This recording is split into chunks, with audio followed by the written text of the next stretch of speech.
Ikaw ba ay nalilito at hindi mo agad malak target yung Sun kasi mabagal yung kamay mo sa kautak mo?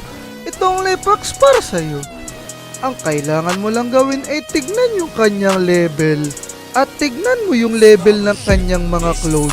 Kung makikita mo yung level ng mga clone ay hindi na tumataas. Tapos yung totoong Sun merong indication na tumataas yung kanyang level.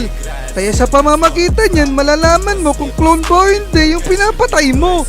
Saka malaking tulong to kapag mabagal ka pumindot ng hero lock target katulad ko. Tapos ayan o, ayan, titignan ko na lang yung level ni Sun kung totoo ba to o hindi. Lalo na kapag napakadaming nangyayari sa clash, di mo kagad malalaman kung ano ba ito o hindi ba, yan o hindi. Magagamit mo tong technique na to basta hindi pa level 15 yung Sun.